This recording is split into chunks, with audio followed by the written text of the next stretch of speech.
نحمدہ ونصلی ونسلم علی رسولہ الکریم اما بعد فاعوذ باللہ من الشیطان الرجیم بسم اللہ الرحمن الرحیم۔ السلام علیکم ورحمۃ اللہ وبرکاتہ۔ امید کرتا ہوں کہ آپ سب خیر و عافیت سے ہوں گے۔ تو بغیر کسی تمہید کے ہم اپنے موضوع کی طرف آتے ہیں۔ آج ہم نے جس عنوان پر گفتگو کرنی ہے وہ یہ ہے کہ روزہ ہمیں کیا سکھاتا ہے، روزہ ہمیں کن چیزوں کی تربیت کرتا ہے۔ کیا صرف بھوک پیاس برداشت کرنے کا نام روزہ ہے؟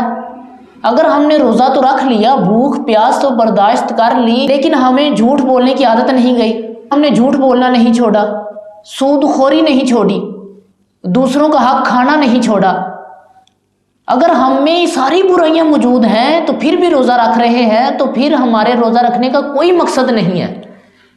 اگر ہمارے اندر روزہ رکھ کر بھی اخلاص نہیں آیا، وہی دکھلاوا، وہی ریاکاری، تو پھر ہم الصوم لی وانا اجزی بہ کے تحت اللہ تعالیٰ سے کوئی جزا نہیں لیں گے۔ اگر روزہ رکھ کر بھی ہمارے اندر اخلاص نہیں آیا، ہم نے صرف دکھلاوے کے لیے عمل کیا،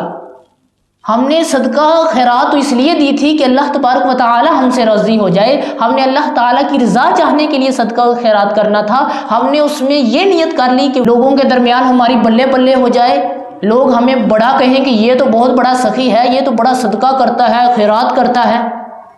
تو جان لیں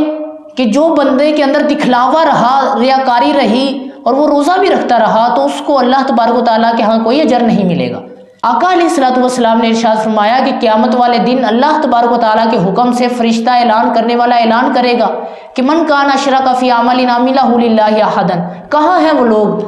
جو خالص عمل اللہ تبارک و تعالیٰ کے لیے کرنا تھا، انہوں نے وہ عمل میں بھی لوگوں کو شامل کر لیا۔ انہوں نے صدقہ خیرات تو اس لیے کرنی تھی کہ اللہ تبارک و تعالیٰ کی رضا چاہ لے، اللہ تبارک و تعالیٰ راضی ہو جائے، انہوں نے اس میں نیت یہ کر لی کہ لوگوں کے درمیان ہماری بلے بلے ہو جائے، لوگ مجھے سخی کہیں، غنی کہیں۔ ان کی اگر نیت یہ تھی تو فَلْيَطْلُبْ ثَوَابَهُ مِنْ عِنْدِ غَيْرِ اللَّهِ، تو پھر ثواب بھی انہی لوگوں سے چاہو جن کے لیے تم نے یہ عمل کیا تھا، جن کے لیے تم نے یہ صدقہ خیرات کی تھی کہ لوگ ہمیں سخی کہیں، غنی کہیں، تو فَلْيَطْلُبْ ثَوَابَهُ مِنْ عِنْدِ غَيْرِ اللَّهِ، تو اللہ تعالیٰ کے علاوہ جن کے لیے تم نے یہ عمل کیا تھا تو پھر ثواب بھی انہی سے طلب کرو۔ فَإِنَّ اللَّهَ أَغْنَى الشُّرَكَاءِ عَنِ الشِّرْكِ، اللہ تبارک و تعالیٰ تو تمہارے اس شرکی عمل سے بے نیاز ہے، اب کوئی جزا نہیں ہے، اس لیے کہ وہ عمل تو تم نے کرنا تھا خالص اللہ تبارک و تعالیٰ کے لیے، اور تمہارے اندر وہ دکھلاوا، وہ ریاکاری باقی رہی، تم نے اس لیے عمل کیا کہ وہ بندے مجھے بڑا کہیں، غنی کہیں، سخی کہیں، تو وہ انہوں نے کہہ لیا، اب تمہیں کوئی جو ہے وہ اجر نہیں ملے گا۔ تو ہمارے اندر اگر اخلاص ہی نہیں آیا روزہ رکھ کر، تو ہمارے روزہ رکھنے کا کوئی مقصد ہی نہیں ہے، اور اگر ہمارے دلوں میں لوگوں کا احساس ہی پیدا نہیں ہوا تو پھر بھی روزہ رکھنے کا کوئی مقصد ہی نہیں ہے۔ روزہ تو اس لیے فرض کیا گیا کہ ہمیں لوگوں کی بھوک اور پیاس کا اندازہ ہو سکے اور ہم ان کی مدد کر سکیں۔ اگر ہمیں لوگوں کا احساس ہی نہیں پیدا ہوتا ہمارے دل میں تو پھر روزہ رکھنے کا کوئی فائدہ نہیں ہے۔ اور اگر ہم روزہ رکھ کر بھی بے نمازی رہے، آقا علیہ الصلوۃ والسلام نے ارشاد فرمایا کہ نماز اسلام اور کفر کے درمیان فرق ہے، مسلمان اور کافر کے درمیان فرق جو ہے وہ نماز کا ہے۔ ہم نے پھر بھی یہ حدیث پاک سن کر بھی ہم نے نماز کی پابندی نہیں کی۔ آقا علیہ الصلوۃ والسلام نے ارشاد فرمایا کہ جس نے جان بوجھ کر نماز کو ترک کیا اس نے اعلانیہ کفر کیا۔ روزہ رکھنے کا مقصد تو یہ تھا کہ ہم ہر برائی سے باز رہیں، ہم نمازیں پڑھیں، لوگوں کا احساس کریں، لوگوں کو صدقہ خیرات کریں، اور ان لوگوں کا احساس کریں جو رمضان سے پہلے بھی بھوکے رہتے ہیں،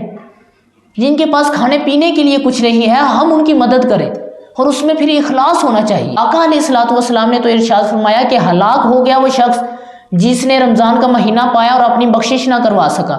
اگر روزہ رکھ کر بھی ہم سود سے پاک نہیں ہوتے، ہم سودی کاروبار کرتے ہیں، سود لیتے اور دیتے ہیں، جبکہ آقا علیہ الصلوۃ والسلام کا واضح فرمان موجود ہے۔ آقا علیہ الصلوۃ والسلام نے ارشاد فرمایا کہ سود اتنا بڑا گناہ ہے کہ اس کے 70 گناہ ہیں،